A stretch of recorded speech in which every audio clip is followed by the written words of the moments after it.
5:30 in the morning, bags are packed. We are getting it to the car. First leg of my journey. There comes a moment when you realize the things you have been carrying is not just yours. Maybe it starts as curiosity. It could start as a family story or even as a feeling you can't explain. And then one day it hits you. This is bigger than me. This is not just a hobby or a personal healing journey. It's more of a thread, and somehow, for whatever wild cosmic reason, I am holding part of it. That is what I want to talk about today. What happens when you realize you are part of something bigger than yourself? I think a lot of us are taught to see ourselves as separate little individuals trying to make it through the day. Paying bills, raising kids, clean house, make dinner, keep the plants alive, and try not to lose your ever-loving mind in Walmart. But beneath this so-called regular life, there is always something else moving. For me, a lot of that came through history, genealogy, community, and writing. I did not start out thinking, oh yes, I'm going to carry some grand story into the world. No, it started with research, documents, names, questions, one thing leading to another. At first, you think you are just trying to find information. Then, somewhere along the way, it stops being information, it becomes relationship. That is the part of people don't always understand.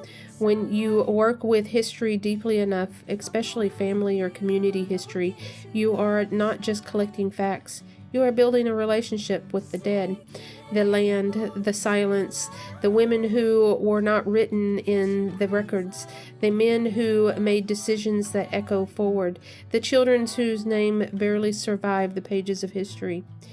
If you are paying attention, you start to realize the story is asking something from you. Are you going to tell the truth, or are you going to let this remain buried because of its inconvenience, or it doesn't fit neatly into what you were taught?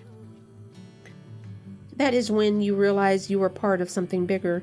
It keeps nudging, showing up in dreams, conversations, random finds, and in that feeling in your chest that says, pay attention.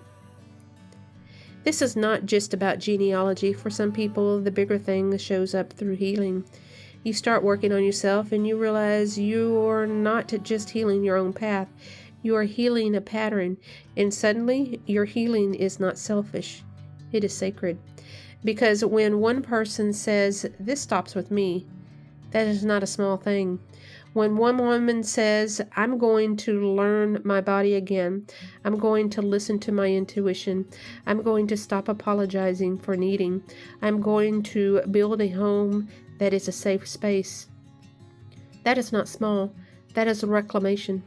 That is how the world changes. It's not a giant dramatic movie scene.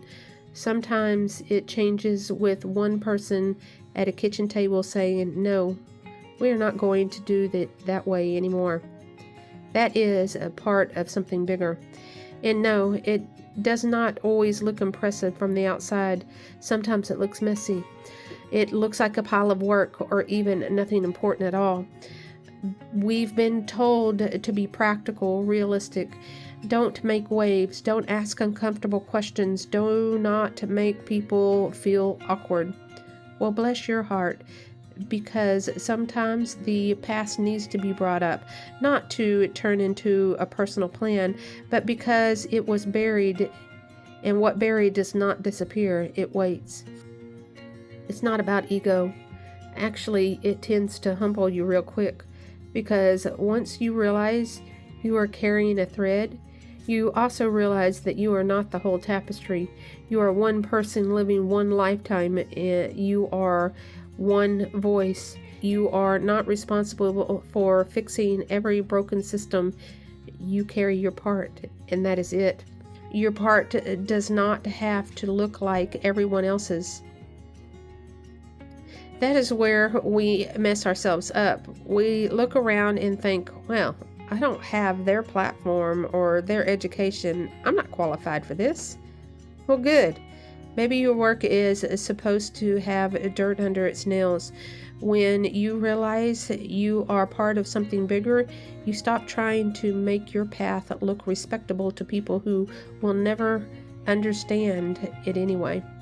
When you know your work is bigger than you become more responsible with it. You stop treating it like content and start treating it like stewardship. That is a word I keep coming back to. Stewardship. You are a keeper, a caretaker, a bridge. You receive something, you tend it, you give it shape, then when it's time, you pass it forward. That is true with history, herbal knowledge, healing. That is true with family wisdom, land, with story. We are not meant to hoard the medicine. And I do not mean just plant medicine. I mean the medicine of memory, of truth. You are not crazy, you are connected. Because that is another thing that happens when you realize you are part of something bigger. You start seeing connections everywhere. The stories you were told about your family affects how you see yourself. The food you eat affects your energy. The clutter in your house, it affects your nervous system. The plants around you affect your sense of belonging, and that's protection. The history you inherit affects what you believe is possible, and once you see the connections, you cannot unsee it. But that is also where the magic lies. Because if everything is connected, then smaller things matter more than we're told. Lighting a candle matters. Writing, taking your children to the historical sites matter. Making that tea, it matters. Planting the rosemary when she calls. Putting the ancestor's name back into the story, it matters. Not because any of this is massive by itself, because bigger stories require something from us. They require us to grow, to tell the truth, to stop playing small, to let go of needing everyone to understand before we move, to stop waiting until we feel perfectly ready. You do not always get clarity first. You never get clarity first. It is only with each step that you take that you see the next step on your path, and then you follow it, taking the next step. There were plenty of times I did not know what I was building. I just knew I had to keep going. That is why this brand, this work, this whole messy, beautiful thing I do is not one clear little box. It's books, it's herbs, it's history, it's home, it's healing, it's story, it's remember, it's rooted living. Because that is how life actually works. You stop trying to cut yourself into marketable pieces. The truth is, my work is about helping people return to the roots, the story, the wisdom they were never meant to lose. When the work is bigger than you do not have to force it to be everything at once. You just have to keep showing up for your part. And when people are ready, they feel it. If you are in a place right now where you are beginning to realize that your healing, your creativity, your research, your family story, your calling, your strange little obsession with the old documents or plants or places or patterns, this is not random, and I want you to take that seriously. Ask yourself, what thread am I holding? What part of this is mine to carry? Because that is where peace comes in. That is how we become part of something bigger without losing ourselves inside. That is the work. Let's continue this conversation in the comments section below. Talk with you again soon. Peace.